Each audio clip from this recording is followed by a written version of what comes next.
ये है आपका फिजिक्स का मॉडल पेपर जो यूपी बोर्ड ने खुद वायरल किया है और ये रही आपकी बोर्ड एग्जाम की कॉपी। तो दो फायदे इस वीडियो में होना है। सबसे पहले तो इस मॉडल पेपर का सॉल्यूशन मिलेगा इस वीडियो में और आपको बताएंगे कि बोर्ड एग्जाम में फिजिक्स की कॉपी कैसे लिख कर आना है ताकि आपको अच्छा नंबर मिले, यानी कि 70 में 65 आप अचीव कर सके। तो आपको बोर्ड एग्जाम की कॉपी में कैसे क्वेश्चंस लगाने हैं A to Z क्वेश्चंस का यहाँ पे हम आपको सॉल्यूशन और हल के साथ बताएंगे। तो वीडियो को लाइक कर देना। और बड़ी बात यह है कि अगर आपका फिजिक्स यानी कि 7 अप्रैल को फिजिक्स का पेपर देना है तो ये वीडियो थोड़ा सा भी स्किप मत करना, पूरा देख लीजिए। वायरल पेपर है, इसका सॉल्यूशन बताएंगे जो यूपी बोर्ड ने खुद वायरल किया है। आप देखिए बोर्ड पेपर में कॉपी ऐसे लिखोगे फुल नंबर मिलेगा जैसे मैं आज की इस वीडियो में बताने वाला हूं। तो भाई पूरा देखना पड़ेगा। और एक बड़ी बात, इसका मैं पीडीएफ भी प्रोवाइड करूंगा तो आप पूरा इसका पहले सॉल्यूशन देखिएगा। और देख सकते हैं यहां पर पहले चलते हैं मॉडल पेपर की तरफ। तो ये रहा आपका मॉडल पेपर। और आप लोगों से एक रिक्वेस्ट, मेरा न्यू चैनल है उसको आप तुरंत सब्सक्राइब कर लीजिएगा। डिस्क्रिप्शन में लिंक दिया, वहां पे एंट्रेंस की तैयारी कराई जाएगी, पॉलिटेक्निक वगैरह की, ठीक है। जैसे आप 12th पास आउट करेंगे वहां पे उसको तैयारी कराया जाएगा, जाकर के सब्सक्राइब कर लीजिएगा। चलिए सबसे पहले नंबर, ये प्रतिदर्श प्रश्न पत्र 2022 ये बच्चों के लिए मॉडल पेपर यूपी बोर्ड ने खुद जारी किया है। अगर आप ना इसको 6 तारीख को रात में भी देख रहे हैं ना, इस वीडियो को पूरा देखिएगा क्योंकि देखिए इसका सोल्यूशन से ज्यादा क्वेश्चन पेपर में आएंगे। यहां पर देखिए आप लोगों ने सभी जनरल इंस्ट्रक्शंस दिया है, सब तो पढ़ ही लिए होंगे, आप लोग सब कुछ पढ़ते जा रहे हैं। यहां पर देखिए भौतिक विज्ञान समय 3 घंटे 15 मिनट का रहेगा, सेम टू सेम। पूर्णांक जो है आपका 70 मार्क्स का, 30 नंबर आपको प्रैक्टिकल से मिलेंगे, ठीक है। और 70 नंबर के लिखित परीक्षा से आपको तैयार करना है। सबसे बड़ी बात तो इसमें जो सभी प्रश्न करना है, एक भी छोड़ना नहीं, एक कह रखा है इसमें निर्देश में। और 5 खंड में आएंगे। 5 खंड कौन कौन से रहेंगे? अ, ब, स, द, य। तो देख सकते हैं। और ये आप जितने भी इंस्ट्रक्शंस है आप लोग पढ़ ही लिए होंगे, कितने नंबर के क्वेश्चन कौन से हैं, आप लोग को बहुत बार बताया भी गया है। इसके बाद ज्यादा इस पर टाइम नहीं देंगे, सीधे फोकस करेंगे क्वेश्चन पे, ठीक है। तो देख सकते हैं यहां पर खंड जो अ है, इस यहां से स्टार्ट करेंगे सॉल्यूशन। सबसे पहले खंड अ जो है, इसमें बोला है कि अ वाला जो है प्रत्येक प्रश्न एक एक अंक के बहुविकल्पी होंगे और ये 6 बहुविकल्पी। सबसे पहले इसमें टाइम ज्यादा नहीं देंगे, समझेंगे। लिखा पहला नंबर की क नंबर की निम्नलिखित में से किस वैद्युत चुंबकीय विकिरण की तरंगदैर्घ्य न्यूनतम होती है। सबसे पहले आपको ऑप्शंस पढ़ना है और टू द क्वेश्चन, जैसा प्रश्न कर रहा है वैसा ही आंसर देना है। ज्यादा चढ़ा बढ़ा कर लिखेंगे फुल नंबर के मतलब कि लेने के चक्कर में तो आपको नंबर भी नहीं मिलेगा। अभी हम बताएंगे एक एक चीज तरीके, इसमें आपको पूरा तैयारी कर लेना है। देखिए निम्नलिखित में से किस वैद्युत चुंबकीय विकिरण की तरंगदैर्घ्य न्यूनतम होती है। तो देख सकते हैं 4 ऑप्शन से, पहला परावैंगनी किरणें, एक्स किरणें, सूक्ष्म किरणें, गामा किरणें। तो देख सकते हैं ये है ना। तो आपको मान लीजिए कि आपको सबको मालूम है कि जो देखिए वैद्युत चुंबकीय विकिरण की तरंगदैर्घ्य न्यूनतम पूछा है तो गामा की होती है, और अधिकतम पूछ दे तो रेडियो किरणें की हो जाएगी, ठीक है। अधिकतम रेडियो किरण और न्यूनतम पूछा है तो गामा का हो जाएगा।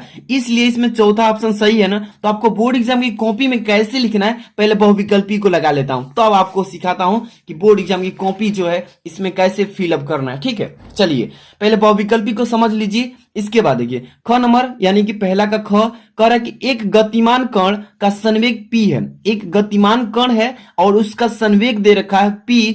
तो कह रहा है कि द्रव्य तरंग की तरंगदैर्घ्य बताइए, यानी कि लेमडा बराबर फॉर्मूला क्या होता है। तो देखिए इसका फॉर्मूला होता है लेमडा इक्वल H/P होता है। क्या होता है? H/P। जहां लेमडा है तरंगदैर्घ्य, H क्या है प्लांक नियतांक और P क्या है कण का संवेग। यहां पर दिया है ना। तो चलिए ऑप्शंस को देखते हैं। लेमडा बराबर पूछा है ना, तो लेमडा तरंगदैर्घ्य हो गया। अब इसी के बराबर पूछा है तो H/P, P/H, P into H, और यहां पे लिखा है P। तो इसमें से कौन सा ऑप्शन सही है? पहला सही है ना, यानी पहला सही है तो H/P हो जाएगा, ठीक है ना। इसके बाद देखिए अगला क्वेश्चन चलते हैं। अभी कॉपी पर बताएंगे, पहले यहां पर देखिए। अगर एक चीज और, जो बच्चे को न्यूमेरिकल करना है, अगर न्यूमेरिकल किधर करना है, रफ कार्य भी सिखाएंगे इसमें कि कैसे करना है। तो शुरू से अंत तक देख लीजिए, आप लोगों के लिए काफी हेल्पफुल वीडियो है। यहां पर देखिए ग नंबर, किरचॉफ का प्रथम नियम किस संरक्षण पर आधारित है, यही ना है, यहाँ पर थोड़ा मिट गया है प्रिंट आउट कराने में। तो देखिए किरचॉफ का प्रथम नियम किस संरक्षण पर आधारित है? किरचॉफ ने 2 नियम दिए थे।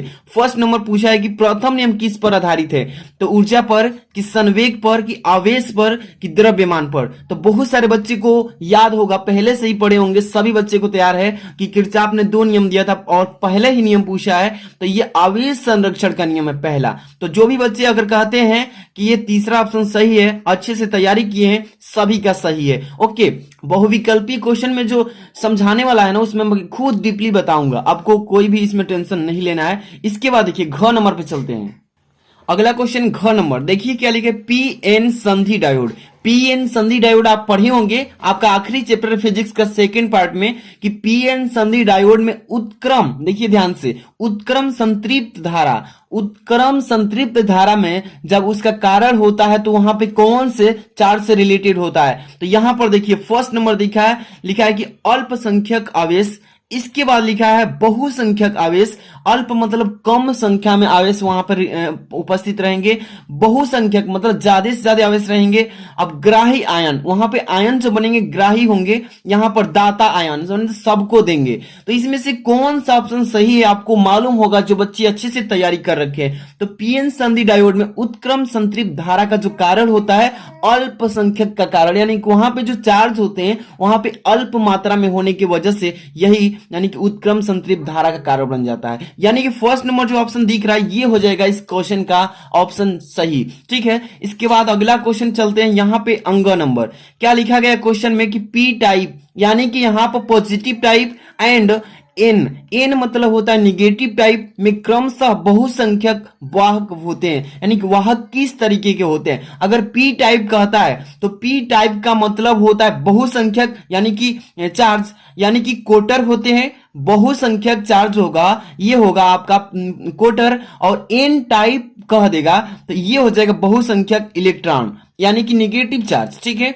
तो पी मतलब पॉजिटिव टाइप और एन मतलब निगेटिव टाइप। तो ये चीजें आपको, 2 चीजों को बस ध्यान रखना है। यानी कि आपको पी टाइप कहेगा तो आपको वहां पे बहुसंख्यक आवेश यानी कोटर हो जाएंगे। क्या होंगे? कोटर। अगर पी टाइप कहेगा तो कोटर याद रखिएगा, कामा लगा लीजिए। एवं लिखा है ना तो कामा लगा लीजिए, एवं भी लिख लीजिए। इसके बाद एन टाइप का मतलब निगेटिव चार्ज के से रिलेटेड, यानी कि बहुसंख्यक इलेक्ट्रॉन। तो यहाँ पे एन मतलब इलेक्ट्रॉन निगेटिव हो जाएगा, तो यहाँ पे इलेक्ट्रॉन लिख लेंगे, इलेक्ट्रॉन। ठीक है, तो खोजिए इसमें कोटर एवं इलेक्ट्रॉन किस ऑप्शंस में। तो यहाँ पे इलेक्ट्रॉन ये तो गलती है, यहाँ पे इलेक्ट्रॉन कोटर, पहले इलेक्ट्रॉन कर दिया, तो इलेक्ट्रॉन पहले नहीं होगा, पहले आपका कोटर होगा, बाद में इलेक्ट्रॉन होगा, तो ये दोनों फॉल्स हो गए। इसके बाद चलते हैं ऑप्शन, इधर देखते हैं। ऑप्शन यहाँ पे है ना, ऑप्शन यहाँ पे, ठीक है, देख लीजिए, तब कॉपी में भी समझाएंगे, इसको ध्यान से देखिएगा। कोटर इलेक्ट्रॉन तीसरा ऑप्शन में मिल गया ना, कि कोटर पहले पी टाइप और एन टाइप कहेगा तो कोटर होगा पी टाइप में, और एन टाइप में क्या होगा? इलेक्ट्रॉन होगा। ठीक है, तो ये तीसरा ऑप्शन सही है। इसके बाद आखिरी है आपका बहुविकल्पी चौथा नंबर, यानी कि च नंबर, मीटर सेतु। देखिएगा आप, मीटर सेतु जो लगा होता है उसमें जो तार लगी होती है, निम्न में से किस धातु की बनी होती है? मीटर सेतु में, मीटर सेतु आपके घर पर भी होता है, आप देखे होंगे नॉर्मली कि उसमें जो बच्चे पढ़े होंगे इलेक्ट्रॉनिक्स के बारे में अच्छे समझ पा रहे होंगे कि मीटर सेतु में जो तार यूज की जाती है वो किस धातु की? तो लोहा की। लोहा का तो साफ ही नहीं होता है, कॉपर की भी नहीं यूज होता है उसमें, आपको मैग्नीन या यूरेका, ध्यान समझिए। यहाँ पे स्टील तो साफ ही खत्म है, तो देखिए इसमें मैग्नीन और या यूरेका, यही दोनों, इसका अर्थ भी अलग अलग नाम भी होता है। तो ये जो ऑप्शन है तीसरा, यानी मैग्नीन का यहाँ पे धातु का या यूरेका का, इन्हीं दोनों का यूज होगा। जो ऑप्शन में दिया है ना उसी पर आपको टिक करना है, ज्यादा सोचने उचने की जरूरत नहीं है, क्योंकि एग्जाम फेस कर रहे हैं आप। ठीक है, यहाँ पे आप चलिए आपको सिखाते हैं कि बोर्ड एग्जाम में कैसे लिखना है, A to Z चीजें आपको समझाएंगे। सबसे पहले आपको गलती नहीं करना है, खंड अ वाला प्रश्न करेंगे तो खंड अ वाला को अ में ही करेंगे, ये नहीं कि अ वाला में कर रहे हैं और ब वाला क्वेश्चन को इसमें सॉल्व कर देंगे, तो ये सी गलती नहीं करना है, एग्जामिनर नंबर काट देता है। तो समझिए, खंड अ स्टार्ट किए है ना, खंड अ जो है आपका बहुविकल्पीय है ना, अ वाला, इसमें 6 क्वेश्चन थे, पहला, दूसरा, तीसरा, चौथा, पांचवा, 6 यानी 6 तक थे। प्रश्नोत्तर संख्या सीधे एक लिख लेंगे, एक लिख लेंगे और इसको अंडरलाइन कर दीजिएगा ताकि सभी बच्चों से आपकी आकर्षक कॉपी हो और सुंदर हो, तो नंबर एग्जामिनर बहुत ही प्रसन्न होकर देता है। देखिए प्रश्नोत्तर संख्या एक लिखेंगे और यहां पे देखिए प्रश्नोत्तर संख्या एक एक एक एक एक मतलब 6 लिख लेंगे, 6 तक है ना। पहला का क, पहला का ख, पहला का ग, पहला का घ, पहला का अंग, पहला का च, ऐसे लिख लेंगे। अब देखिए पहला का क का कौन सा ऑप्शन सही था, तो चौथा था। देखिए ना यहाँ पे चौथा है ना, गामा किरणे, तो चौथा ऑप्शन लिख के और यही उत्तर उतार देना है, यानी कि चौथा गामा किरणे। ऐसे ही इसमें भी पहला का ख का पहला ऑप्शन सही था H/P, तो यहाँ पर ऐसे पहला ऑप्शन सही है H/P। यहाँ पर दूसरा है, तीसरा है ना, यहाँ पर देखिए आवेश संरक्षण से रिलेटेड है, तो यहाँ पर पहला के ग का यहाँ पे तीसरा है, तो यहाँ पहला का ग तीसरा ऑप्शन सही है आवेश। इसी तरीके से यहाँ पे अल्पसंख्यक पहला ऑप्शन है, तो यहाँ पर अल्पसंख्यक पहला ऑप्शन उतार देंगे। इसके बाद देखिए अंक नंबर यहाँ पर है ना, यहाँ पर देखिए कोटर इलेक्ट्रॉन, यही ना तीसरा ऑप्शन, यहाँ पे कोटर इलेक्ट्रॉन लिख देंगे, यहाँ पे कमा भी लगा देंगे तो अच्छा रहेगा, ठीक है। लेकिन यहाँ पर नहीं दिया है, कोई बात नहीं। यहाँ पर लिखा है मैग्नीन या यूरेका, तीसरा ऑप्शन है च का मैग्नीन, या तीसरा ऑप्शन मैग्नीन या यूरेका। इसी तरीके से आपको साफ साफ लिख लेना है। अब खंड अ हो गया समाप्त ना, अब नया पृष्ठ पर खंड ब स्टार्ट करेंगे और ये क्वेश्चन एक एक नंबर के होंगे, ज्यादा आपको समय नहीं देंगे और बहुत ही अच्छे से तैयारी कराएंगे। तो एक एक क्वेश्चन को आपको रिवाइज करना है। सबसे बड़ी बात यहाँ पर दूसरा नंबर जो क्वेश्चन है, आपको खंड ब से नया पृष्ठ से स्टार्ट करना है। चलिए इसको भी मैं बताऊंगा, पहले क्वेश्चन पढ़िए। दूसरा का क लिखा है कि वामन श्रेणी की न्यूनतम तरंग दैर्ध्य क्या होती है।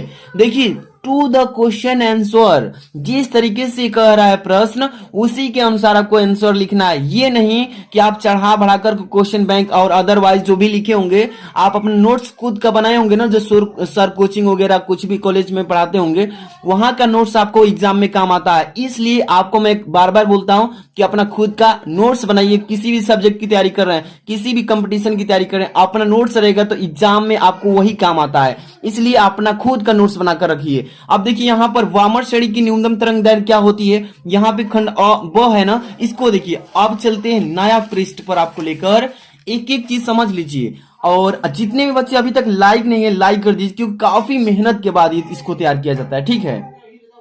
तो देख सकते हैं यहाँ पे आपको क्या लिखना है। पहले ऊपर दिख रहा है ना, पहले ऊपर क्या दिखा है, खंड ब दिख रहा है ना, खंड ब कर रहे हैं ना, खंड ब, तो खंड ब लिख लेंगे। प्रश्नोत्तर संख्या 2 बस लिखना है। क्या लिखना है, 2, और 2 में के क ख ग घ 4 5 होंगे, जो भी होंगे 6, आपको पहले प्रश्नोत्तर संख्या 2 लिख लेंगे ऐसे।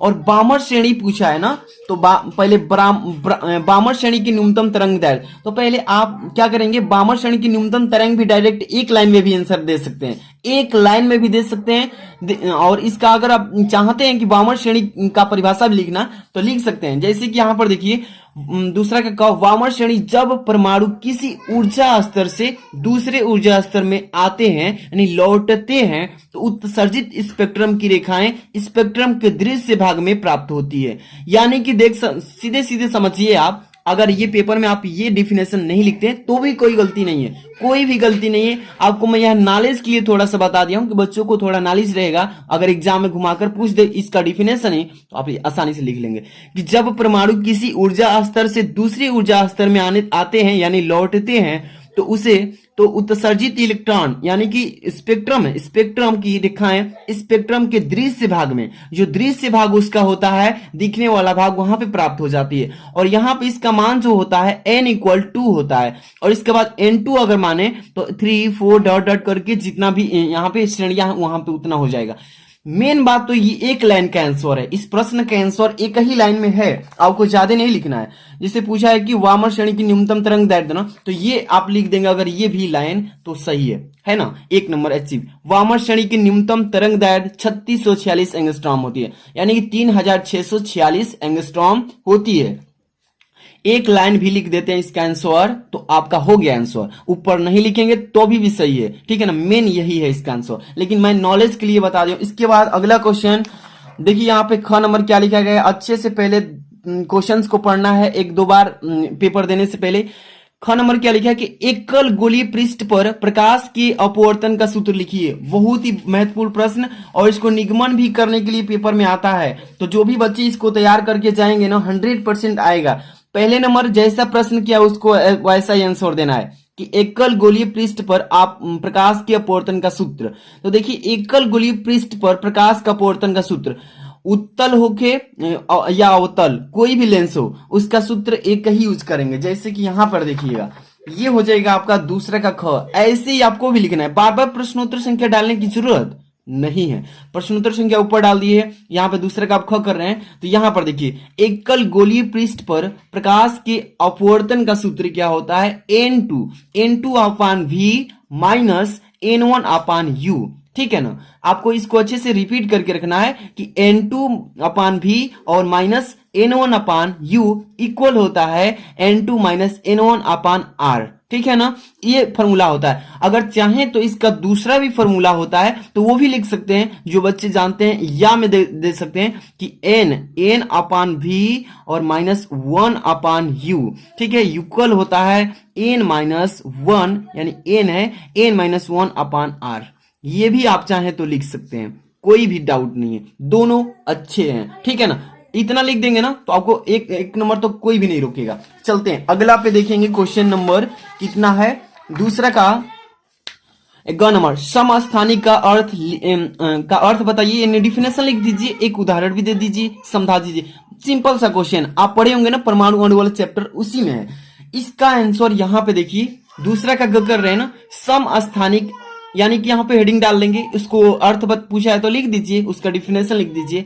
ऐसे तत्व या ऐसे तत्व जिनका परमाणु क्रमांक समान, परमाणु का जो क्रमांक होगा लाइन क्रम से होगा, उसका तत्व परमाणु क्रमांक समान, लेकिन परमाणु भार भिन्न भिन्न होता है। जो उसका द्रव्यमान संख्या होती है, परमाणु भार होता है, वही अलग अलग होता है, उसी को बोलते हैं समस्थानिक। उसका स्थान जो होगा सम होगा, यानी कि बराबर बराबर होगा, लेकिन जो उसका भार होगा वही अलग अलग होता है, ऐसे को समस्थानिक बोलते हैं। समझ में आ रहा है ना, ऐसे तत्व जिनका परमाणु क्रमांक समान हो परंतु भार जो होगा परमाणु भार भिन्न भिन्न हो, समस्थानिक कहलाता है। ठीक, अब यहाँ पे पूछा है ना कि एग्जाम्पल बता दीजिए, तो एग्जाम्पल में जैसे कार्बनिक के कुछ समस्थानिक ले लिया हूं, कार्बन के कुछ समस्थानिक, यानी कि C612, C613, C614। यहाँ पे आपको क्या सिंपल दिख रहा है, एक तो चीज आपको दिख रहा है कि परमाणु का जो क्रमांक है 6, इसमें भी 6, इसमें भी 6, ये क्या दिख रहा है, इक्वल दिख रहा है कि नहीं, समान दिख रहा है कि नहीं, यही हो जाएगा इसका समान, यानी कि यही हो जाएगा क्या लिखे हैं, परमाणु क्रमांक। इसी को परमाणु क्रमांक बोलते हैं, और ऊपर जो हिस्सा वाला होता है ये आपका परमाणु भार होता है, परमाणु भार बोलते हैं, या इसी को परमाणु द्रव्यमान संख्या भी बोलते हैं। तो यहाँ पर देखिए अलग अलग है ना, 13 के बाद 14 हो गया, 14 के बाद 12, 13, 14 अलग अलग है ना, यही है समस्थानिक के एग्जाम्पल, कार्बन के समस्थानिक। अगला क्वेश्चन की तरफ बढ़ेंगे, देख लीजिए।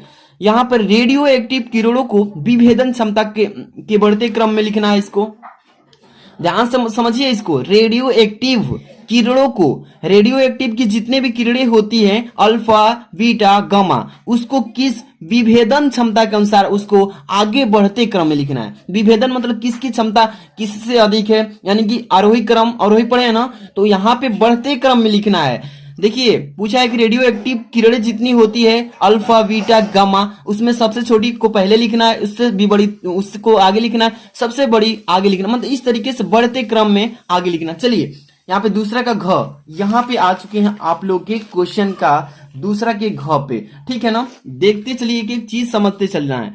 यहाँ पे क्या लिखा है, दूसरा का घ लिख लेना है ऐसे। रेडियो एक्टिव किरणें कौन सी है, अल्फा।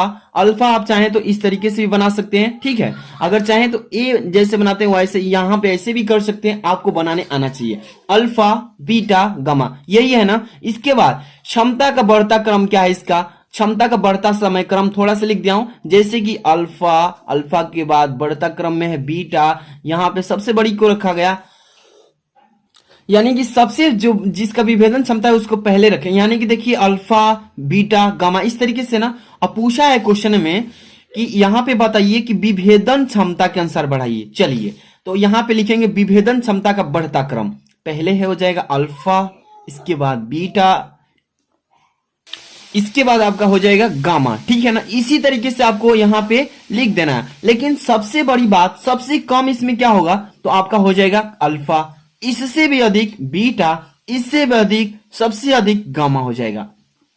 तो बढ़ती क्रम में ऐसे लिख लेना है। इसके बाद अगले क्वेश्चन में चलते हैं, बिना देरी को एक एक चीज को समझेंगे, क्योंकि देखिए काफी कम समय है, एक दिन, मान लीजिए कि 1.5 दिन में क्या होने वाला है, पूरा चैप्टर्स की रिवीजन हम कराएंगे। जितने बच्चे नए हैं चैनल पर सब्सक्राइब कर लीजिए। केमिस्ट्री के तो जबरदस्त तैयारी करेंगे। इंग्लिश की जो बच्चे 24 जिलों में अभी नहीं हुआ है उनका भी मतलब कि उनका भी हम तैयारी इंग्लिश की करा देंगे कहेंगे तो। अंगन संधारित्र की धारिता को कैसे बढ़ाया जा सकता है? संधारित्र की धारिता को कैसे बढ़ाया जाता है आप पढ़े होंगे, जो बच्चे अच्छे से पढ़े होंगे ना एकदम फटाक से आंसर कर लेंगे, और जो बच्चे अभी तक नहीं पढ़े हैं और जो बच्चे पढ़े भी हैं इसको तैयार जरूर कीजिए, 2-3 बार रिवीजन करने से आपको तैयार हो जाएगा। संधारित्र की धारिता को कैसे बढ़ाया जा सकता है, देखिए ये है आपका क्वेश्चन नंबर दूसरा का अंग, यही है ना। तो दूसरा का अंग का यहाँ पे आपको अच्छे से थोड़ा सा रिवाइज करना होगा कि संधारित्र की प्लेटों के बीच, जो संधारित्र की जो प्लेट होते हैं उनके बीच अच्छे से पहले समझ लीजिए, थ्योरी है समझना पड़ेगा। देखिए संधारित्र की प्लेटों के बीच परावैद्युत पदार्थ, जो परावैद्युत पदार्थ होते हैं, अब देखिए उनके भरने से इसके अंदर प्लेटों के बीच उपस्थित वैद्युत क्षेत्र के विपरीत दिशा में, वैद्युत क्षेत्र जो वहां पे होता है इलेक्ट्रिक फील्ड, उसके विपरीत दिशा में, सीधे उल्टा दिशा में एक आंतरिक वैद्युत क्षेत्र उत्पन्न हो जाता है। क्या होता है आंतरिक, मतलब उसके अंदर एक वैद्युत क्षेत्र उत्पन्न हो जाता है जो इसकी सतह पर प्लेटों के विपरीत आवेश के प्रेरित होने से उत्पन्न होने लगता है। उसके कारण से, उसके इफेक्ट से उसके प्लेट के विपरीत आवेश क्या होने लगते हैं, प्रेरित होने लगते हैं, उत्पन्न होने लगते हैं। इसके बाद अतः कह सकते हैं कि प्लेटों के बीच विभवांतर घट जाता है। क्या होता है, प्लेट के जो बीच उसका जो विभवांतर है वो क्या हो जाएगा, निरंतर मतलब कि घट जाएगा, जिसके फलस्वरूप, इसके परिणाम स्वरूप धारिता भी बढ़ जाती है। धारिता क्या हो जाती है, बढ़ जाती है। तो यही पूछा था क्वेश्चन में और यहाँ पे इसका आंसर मैंने बता दिया है, ठीक है, इसको अच्छे से तैयार कर लेना। इसके बाद 4 नंबर क्वेश्चन में आते हैं, एंड गेट के लिए लॉजिक प्रतीक, बुलियन व्यंजक, इसकी सत्यता सारणी, ठीक है। तो ध्यान से समझिएगा कैसे करना है, और इसको तो मॉडल पेपर में डाल ही दिया है तो पढ़ना ही होगा। आउट ऑफ सिलेबस भी कुछ क्वेश्चंस को डाला गया है बट आपको एक एक क्वेश्चन को तैयार करके जाना है। एंड गेट के लिए लॉजिक प्रतीक बताइए, लास्ट वाला चैप्टर से है ये। बुलियन व्यंजक बताइए, इसकी सत्यता सारणी भी बताइए। चलिए ध्यान से समझिएगा, क्वेश्चन काफी इंपॉर्टेंट है, आएगा ही आएगा। यहां पे मैंने इसका बता दिया हूं। देखिए सबसे पहले दूसरा का च है, यही ना है, च वाला पे आ चुके हैं। तो एंड गेट यहां पे सबसे पहले जान लीजिए कि एंड गेट क्या है, इसको पहले समझना है ना। अगर चाहेंगे तो नहीं भी लिखेंगे कि एंड गेट क्या है, अगर लिख देते हैं तो और बेहतर है, ठीक है ना। एग्जाम में एंड गेट क्या है, यह एक ऐसा गेट है, क्या है, यह एक ऐसा गेट है जिसमें 2 या 2 से अधिक, 2 होंगे और 2 से अधिक भी हो सकते हैं, लेकिन एक नहीं हो सकता है निवेश। समझिए कि यह एक ऐसा गेट है जिसमें 2 या 2 से अधिक निवेश चर होंगे, यानी इनपुट चर, जैसे कि यहां पे देखिए ए व बी, ए भी हो सकते हैं, बी भी हो सकते हैं, सी भी हो सकते हैं, लेकिन 2 को यहां पर लिया गया, इनपुट को ए लिया गया है, एक दूसरा क्या लिया है, बी, लेकिन ये चर होना चाहिए, होते हैं। तथा एक निर्गत यानी कि आउटपुट, निर्गत मतलब आउटपुट चर वायु यानी कि वायु होता है। ये चीज आपको ध्यान रखना है कि एंड गेट क्या होता है, यह एक ऐसा गेट है जिसमें 2 या 2 से अधिक निवेश यानी इनपुट ए बी चर में होंगे तथा एक आउटपुट होगा निर्गत चर जो कि वायु होता है। ये तो आपको मालूम है। अब चलिए इसका फिगर बना देते हैं और आपको समझाते हैं सिंपल तरीके में। तो आपको अच्छे से पहले देख लेना है। देखिए सबसे पहले आपको यहाँ पे बनाना है इसका आकृति, फिगर बना लेना है, ठीक है, डी आकार का इस तरीके से, ठीक है। इसमें 2 इनपुट रखने हैं, वो भी मतलब कि चर में ए बी, ठीक है, ए बी 2 चर रख लिए हैं इनपुट, ठीक है। अब देखिए इसमें क्या करना है, इसका आउटपुट निकालना है। आउटपुट अभी इसको देखिए हम अभी बताएंगे ना सत्यता की सारणी में, उसी में अभी समझाएंगे। ये 2 रखेंगे इनपुट यानी कि 2 रखेंगे आपको निवेश ए बी, इसके बाद आउटपुट क्या रखेंगे यानी कि निर्गत वाई रखेंगे। यहां पे दर्शा भी दिया हूं कि ये इनपुट कहलाएंगे और ये आउटपुट, इसका प्रतीक होता है यही। एंड गेट का प्रतीक क्या होता है ये होता है। इसको अच्छे से आपको तैयार कर लेना है, ठीक। इसको लिखेंगे कैसे, ये तो फिगर प्रतीक बना लेंगे, लेकिन बुलियन व्यंजक कैसे लिखेंगे, A dot B A dot B का मतलब ए गुणे बी इक्वल टू वाई। इसको पढ़ेंगे कैसे? A and B equals Y, A and B equals Y होता है। इसको ऐसे लिख देना है एग्जाम में अगर आ जाता है तो। ये बोर्ड ने खुद वायरल किया तो एक तो क्वेश्चन बनता ही है पेपर में। अगला क्वेश्चन की तरफ बढ़ेंगे, ध्यान से देखना है आपको। यहाँ पे क्या लिखा गया है? खंड स। चलिए खंड स में आ चुके हैं, बहुत बहुत आगे चलना है अभी हम लोग को। आपको अच्छे से तैयारी कर लेना है। थर्ड नंबर क नंबर, ख ग घ, 4 ही करना है ना, 2-2 नंबर वाले। चलिए फटाफट से पहले समझाते हैं। तीसरा का क, वैद्युत फ्लक्स की परिभाषा बहुत ही सिंपल। मैंने कल ही मतलब आज की वीडियो में एक सुबह में डाला है, उसमें ये इसको डाल दिया हूं, इसलिए आप उस वीडियो को नहीं देखे है ना। 51 टॉपिक्स बताया हूं जो कि बोर्ड एग्जाम में उसमें से ही 100% आएंगे। वो वीडियो डिस्क्रिप्शन में डाल दिया हूं, तैयारी जबरदस्त कर लीजिएगा। वैद्युत फ्लक्स की परिभाषा तथा मात्रक बताना है। इसका परिभाषा और मात्रक क्या होता है ये बताना है। इसके बाद ऋणात्मक वैद्युत फ्लक्स क्या अर्थ है ये बताना है। तो ऋणात्मक वैद्युत फ्लक्स अपने आप से, मैं अभी चलिए इसको पहले डिफाइन करता हूं। 2 नंबर खंड स से स्टार्ट करते हैं। देखिए खंड स में आ चुके हैं। पहले नंबर तो उसको सॉरी यहाँ पे इसका सत्यता अभी नहीं बताए थे, आगे क्वेश्चन में चले आए। सत्यता सारणी हम भूल गए, इसका सत्यता सारणी भी ज्ञात करना था ना, इसमें ध्यान दीजिएगा। अभी बुलियन व्यंजक निकाले थे, इसकी सत्यता सारणी प्रतीक भी हो चुका था। सत्यता सारणी में क्या होता है समझना होगा, ठीक है। सत्यता सारणी यहाँ पर देखिए हमने एक आराम से पहले यहाँ पे बैटरी लगा दिए हैं। क्या लगाए हैं? बैटरी। इसके बाद यहाँ पे परिपथ तो खींच लिए हैं। ये जो है आपका बंद कुंजी, ये जो है बंद कुंजी ए लिख दिए है। इसमें देखिए एक ये है, ये भी है बी, ठीक है। इसमें देखिए क्या होता है, आपको अच्छे से समझ लेना है। और यहाँ पे देखिए ये तो इनपुट हो गए, और आउटपुट में मैंने एक यहाँ पे कोई यंत्र लगा रखा है, जैसे कि एलईडी बल्ब देखे होंगे ना, ये लगा रखा है आउटपुट में। अब देखिए इसमें क्या होता है प्रोसेस, एक तो आपको इनपुट होता है, एक आउटपुट यानी कि निवेश और एक निर्गत होता है। तो 2 चीजें यहाँ पर, एक निवेश में ए है और एक बी है। सबसे बड़ी बात, ये कुंजी जो है बंद कुंजी, ओपन कुंजी बंद कुंजी होता है। सबसे पहले इसको फिगर को कैसे समझना, यहाँ पे देखिए निवेश में क्या रखे? ए बी रखे है ना, ए बी। सबसे पहले अगर यहाँ पे जो 0 दिख रहा है 0, ये ओपन कुंजी, 1 दिख रहा है यहाँ पे, अभी समझाएंगे। ए बी निवेश लिखे। इसमें देखिए प्रोसेस क्या होता है, इनपुट और आउटपुट में देखिए अगर 0 रख देते हैं यानी कि दोनों को खुला रखेंगे, इसमें तार को हम नहीं जोड़ेंगे, इस परिपथ में इसको भी खुला छोड़ेंगे, इसको भी खुला छोड़ेंगे। तो 0 जहां पे दिख रहा है 0 ए निवेश में 0 यहां पर भी दिख रहा है और यहां पर भी खुला छोड़ देंगे, यहां पर भी खुला, यहां पर भी खुला। तो 0 खुला से प्रदर्शित किए हैं। निवेश बी में भी 0 रखे हैं। अब जब 0 से 0 यहाँ पे पूरा खुला ही परिपथ रहेगा तो आउटपुट क्या हमें प्राप्त होगा? लाइन यहां तक आएगी ही नहीं, बल्ब जलेगा ही नहीं। तो पूरा दोनों पर यहाँ पे निवेश खुला ही है, यानी कि यहाँ पे तार जोड़ेंगे ही नहीं, ए वाला भी बी वाला भी। तो 0 खुला ही है, तो आउटपुट हमें क्या प्राप्त होगा? बल्ब नहीं जलेगा, 0 प्राप्त होगा। एक चीज, ये प्रोसेस पहला। दूसरा में देखिए यहां पे देखिए क्या हो गया, यहां पे तार को जोड़ देते हैं, ठीक है। पहले नंबर यहां पे तार को आप जोड़ लिए और इसको हम खुला छोड़ दिए हैं। यहां पे तार को जोड़ लिए निवेश ए में और निवेश बी को यहां पे खुला ही छोड़ दिए तार को। तो आप देखिए यहां पे आउटपुट क्या प्राप्त होगा? बल्ब फिर भी नहीं जलेगा, यानी कि 1 को जोड़ दिए हैं, 1 से इंडिकेट किए हैं, मतलब कि ये मतलब जुड़ गया, ठीक है। आप देखे होंगे टार्च वगैरह जो घरों में यूज की जाती है 50 रुपए 100 रुपए की, उसमें देखिए बटन होता है, बटन आप देखे होंगे इस तरीके का बटन होता है। और उस बटन में क्या होता है कि ऊपर 1 लिखा होता है, एक नीचे 0 लिखा होता है, देखे होंगे घर पे टार्च वगैरह में। वही चीज है, वही प्रोसेस समझा रहा हूं, ठीक है। पहला नंबर जो है ये बंद है, मतलब कि इसमें लाइट दे दिए गए हैं, इसमें नहीं दिए हैं। तो लाइट दे दिए हैं, इसमें भी लाइट नहीं दिए हैं, तो ये तो इसमें आउटपुट क्या प्राप्त होगा? लाइट ही नहीं जाएगी जब तक दोनों को जोड़ेंगे नहीं, ठीक है, तब जाके आउटपुट प्राप्त होगा। यहाँ पे देखिए अब क्या क्या है कि इसको खुला छोड़ दिए, इसको क्या कर दिए? खुला छोड़ दिए हैं, इसमें तार नहीं जोड़े, इसमें तार जोड़ दिए हैं 1 से, यानी कि तार इसको जोड़ दिए हैं। तो फिर भी हमें आउटपुट प्राप्त 0 ही होगा, क्योंकि लाइन ही नहीं जाएगी। किसी एक में जोड़ेंगे, किसी एक में नहीं जोड़ेंगे, फिर इसमें जोड़ देंगे, इसमें नहीं जोड़ेंगे, तो आउटपुट क्या प्राप्त होगा? 0 होगा। और जब तक हम दोनों को पूरा तार को नहीं जोड़ देते हैं, आउटपुट हमें प्राप्त ही नहीं होगा। तो यहां पर 1 लिखे हैं यानी जोड़ दिए, इसमें भी तार 1 लिखे हैं यानी दोनों में तार को पूरा पूर्ण रूप से इसको कुंजी को पूरा फुल कर दिए। तो अब देखिए आउटपुट क्या प्राप्त होगा? तुरंत ही बल्ब जल उठेगा।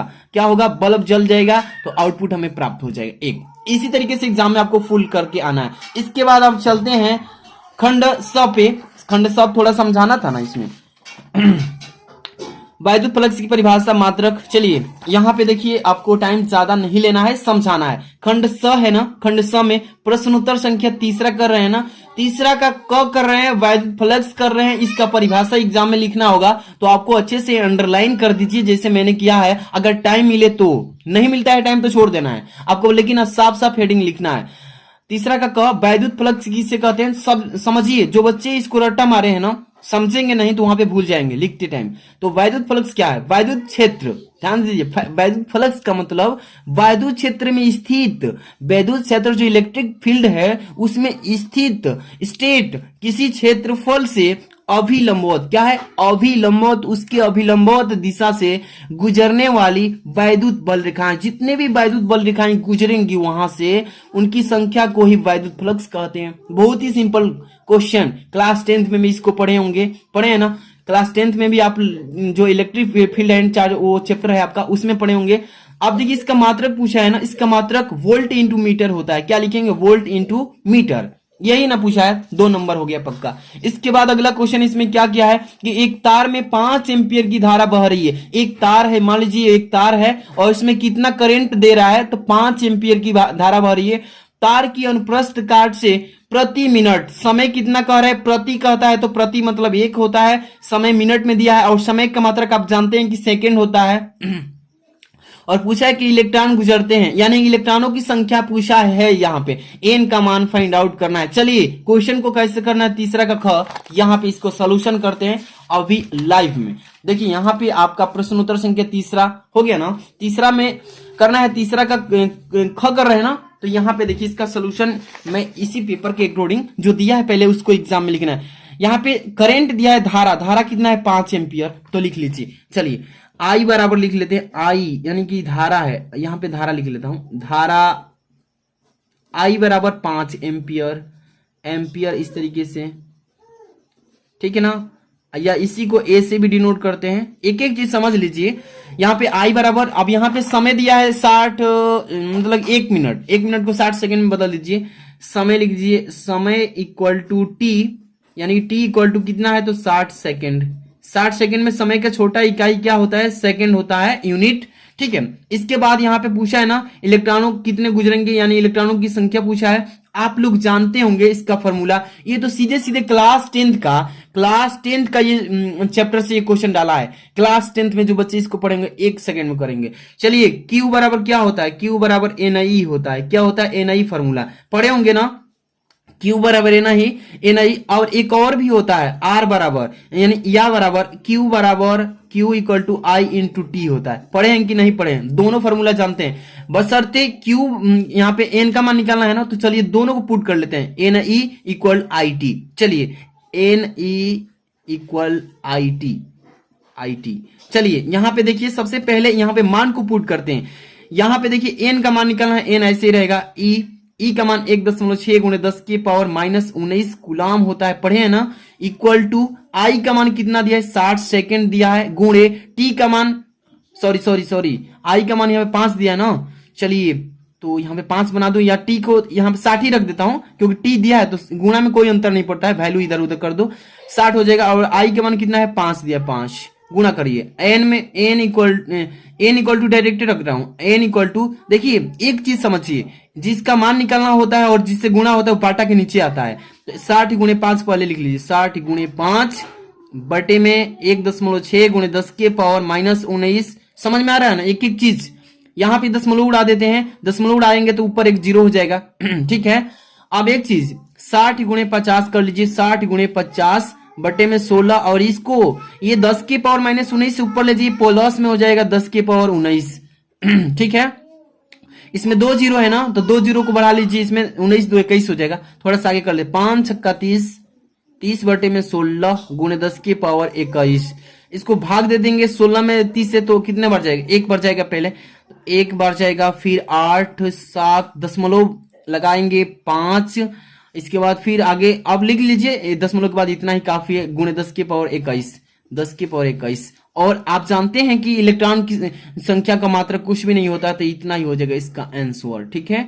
आप लोग इसका कैलकुलेशन भाग दीजिएगा, 30 में 16 से इतना ही आएगा, 10 की पावर इतना हो जाएगा। ठीक है, आपको कहीं भी डाउट हो तो समझ लीजिएगा, पूछ लीजिएगा। अगले क्वेश्चन में चलेंगे, ध्यान से देखना है। हाइड्रोजन स्पेक्ट्रम में बामर श्रेणी, यही ना ग नंबर पे चले आए हैं कि हाइड्रोजन स्पेक्ट्रम में बामर श्रेणी की द्वितीय रेखा की तरंगदैर्ध्य रीडबर्ग नियतांक आर जो होता है ना, रीडबर्ग नियतांक की आर होता है के पदों में ज्ञात करना है। रीडबर्ग के नियतांक के पदों में ज्ञात करना है कि उसमें सम्मिलित होना चाहिए रीडबर्ग नियतांक आर।